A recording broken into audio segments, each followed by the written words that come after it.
CIST, un lot de consolation qui a belle allure. Malgré leur immense déception dimanche 18 décembre après leur défaite contre l'Argentine, 3-3, 4-2 au T. À point B, en finale de la Coupe du monde de football, les Bleus de Didier Deschamps toucheront le jackpot.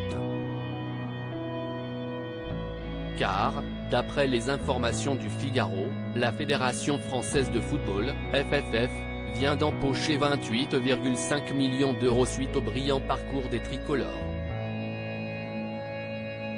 Une belle somme, qui reste bien évidemment inférieure à celle octroyée à la victorieuse Argentine, qui recevra 40,2 millions d'euros suite à son sacre.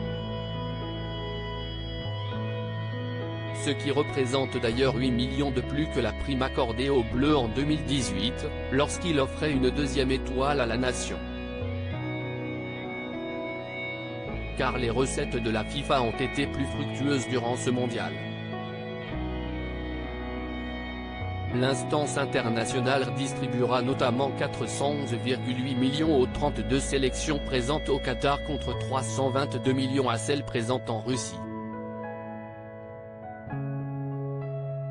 À noter que la FFF avait simplement budgété une place de son équipe en quart de finale, ce qui signifie que, cet objectif étant largement dépassé, elle recevra bien plus d'argent que prévu. Une belle somme qui permettra notamment à l'instance, comme à son habitude, de reverser une grande partie au monde amateur. 295 000 euros par personne, et en ce qui concerne la prime des joueurs de l'équipe de France, elle représentera 30% des sommes perçues par la FFF, ce qui fait 295 000 euros par personne.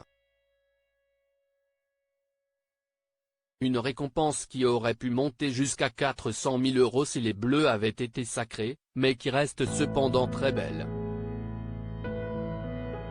Négociée par les cadres de l'effectif, elle visera les 26 joueurs initialement sélectionnés, dont Karim Benzema et Lucas Hernandez, forfaits prématurément pour le tournoi pour cause de blessure. Ajoutons également à cette gratification financière les primes de compétition. Une somme souvent reversée par les joueurs à des associations caritatives. Ce fut notamment le cas de Kylian Mbappé en 2018 avec Premier de Cordée, association dont il est le parrain, qui propose régulièrement et gratuitement des animations sportives auprès des enfants hospitalisés. Reste à savoir s'il reproduira ce geste cette année, lui qui a été brillant hier malgré la défaite, ce qui n'a pas empêché les Argentins de le chambrer avec une minute de silence.